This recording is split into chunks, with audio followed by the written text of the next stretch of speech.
King and a Boy. A long time ago, there was a king. He lived in a palace, and he had many servants. But the king had no sons. His only child was a daughter. A little boy lived near the palace. His mother and father were dead. He liked the palace's fine stone walls and its big courtyard. He came to play there every day. The king looked out of his window and saw the child. The little boy was big and strong. He could run fast and jump high. He was handsome too. The other children liked the boy. He was their leader, and they all obeyed him. "Who is this child?" the king thought. "What is he doing here in my palace? Does he think he is a prince?" Every day, the king watched the boy. Slowly, he became afraid. This child is too strong. The other children like him too much, he thought. So the king went to visit a wizard. He told him everything. "Who is this boy?" the king asked the wizard. "What will happen to him?" The wizard did not speak. He was afraid of the king's anger. "Tell me," cried the king, "or I will call my soldiers." "My lord," the wizard said at last, "this boy will be a great king one day. He will kill you and take your throne." The king went back to his palace. His eyes were dark with anger. He could not eat, and he could not sleep. At last, he sent for his servants. "Catch the boy," he said to them. "Put him in a box and throw the box into the sea." The servants were frightened of the king, and they obeyed him. That night, there was a terrible storm. The wind blew, and big waves ran across the sea. The waves carried the box far, far away and threw it on a beach. The next morning, an old man was walking along the beach. He saw the box and ran up to it. Inside, someone was crying. Quickly, the old man opened the box. He jumped back, very surprised. "A child," he said. "A little boy." He looked at the boy, and at once he loved him. "Where are your father and mother?" he said. "I don't know," answered the boy, and he began to cry. "Don't be afraid," the old man said. "I will be your father now." He took the child home to his wife. She was very happy. "After all these years," she said, "God has given us a son. We will call him Zeta Hasebe, because we did not expect him." 12 years passed. For a long time there was peace in the land, and the king stayed in his palace. But then, one day, a war began. The king began to travel to the most distant parts of the country. One day, he came to the house of the old man and his wife. The old man welcomed the king. Hurry, he said to Zeta Hasebe. Bring some water and wash our guest's feet. Zeta Hasebe ran to find water.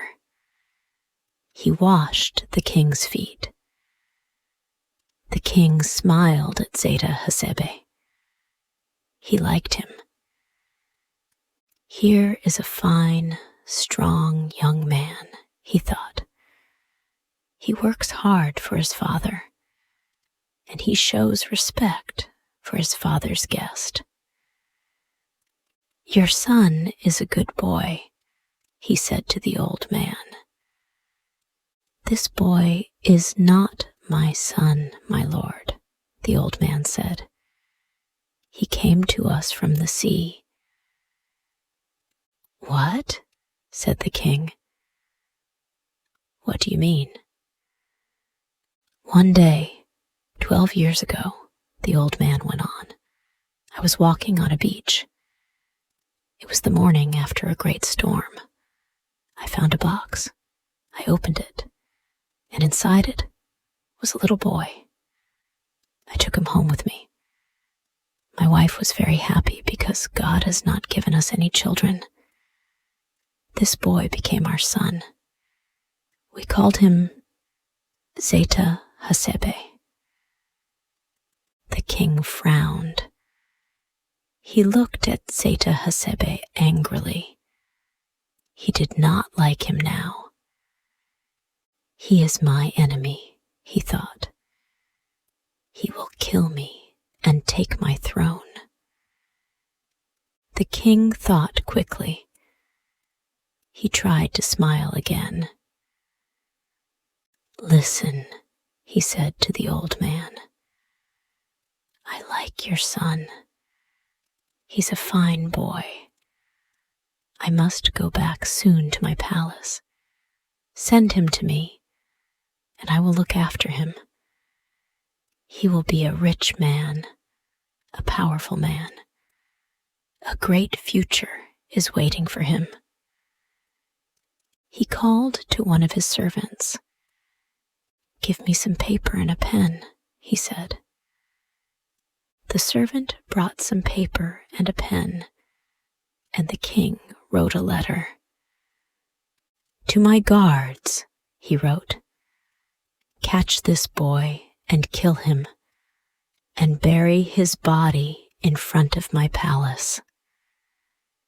Can you read this? He asked the boy. The boy looked at the paper and shook his head. I don't know this language, he said. I can't read it. Good, said the king. Don't lose this paper. Give it to the soldiers at the gate of my palace.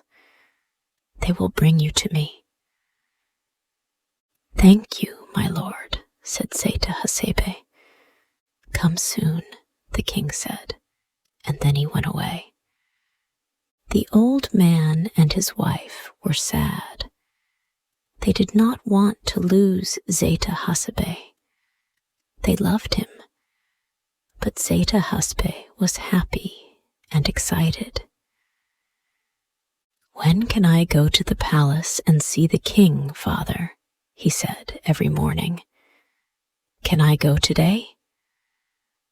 Not yet, my son, not yet, the old man answered. At last, the old man and his wife agreed. They called Zeta Hasebe to them. Our dear son, they said, we can't keep you here any longer. You can go to the king's palace, but don't forget us. Come home again soon. Then they blessed Zeta Hasebe and said goodbye. Zeta Hasebe began his journey. The road was long. It went through deep valleys and high mountains. On the highest mountain of all, he saw the wizard's eagle in the sky. The eagle flew down to Zeta Hasebe. It began to peck at his clothes. The king's letter fell out of the boy's pocket. The eagle picked it up in its beak and flew away with it. "No! No!" Zeta Hasebe called out. "Bring back my letter! It's from the king!" But the eagle had already gone. Zeta Hasebe sat down on a rock. He was unhappy. "The king will never see me now," he thought. "His servants will keep me away from him." Then he saw something white on the ground. He picked it up. It was another letter. Zeta Hasebe looked at it, but he couldn't read it. He didn't understand the language. "Did the eagle drop this?" he thought. "Perhaps the king's servants will understand it. Perhaps it will help me to see the king." He put the new letter in his pocket and went on down the road. At last, Zeta Hasebe came to the king's palace. It was a fine stone building. "But where are the soldiers?" he thought. "Where are the king's guards and all his servants?" After a long time, a servant came out of the palace. He saw the boy standing by the gate. "Who are you?" he called out. "And what do you want?" "The king invited me to come here," Zeta Hasebe answered. "The king isn't here," the man said. "Go away." "But he gave me a letter," said Zeta Hasebe. "Look, here it is."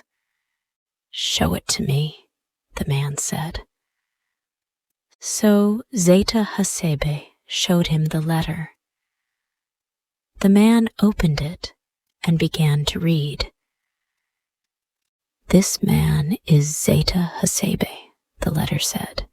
"He is a prince. I have chosen him to be my daughter's husband. Arrange the marriage quickly. Do not wait for my return." The servant bowed to Zeta Hasebe at once. "My master," he said, "I am happy to see you. The princess is here. I will obey the king and arrange the wedding. You will be married tomorrow." The next day, Zeta Hasebe married the king's daughter. The cooks made a great feast. The musicians played wonderful music. Zeta Hasebe saw his bride, and she was very beautiful. He loved her at once. In the evening, the king came home. He rode up to the palace on his white mule. "What's happening here?" he said. "Why are all these people here? What is the music for? And why is everyone dancing?" "My lord," the servant said, "Prince Zeta Hasebe arrived yesterday. He showed me your letter. I obeyed all your instructions, and today he married your daughter." When he heard this, the king was very, very angry. "What?" he shouted. "This boy, my enemy, has married my daughter." His mule was frightened by the noise, and it reared up. The king fell off. His sword ran into his side, and he died. And so Zeta Hasebe became the king of the whole country. He sent a servant to bring the old man and the old woman to the palace. Zeta Hasebe became a great king. He was just and honest. His people loved him, and he became the father of many fine princes.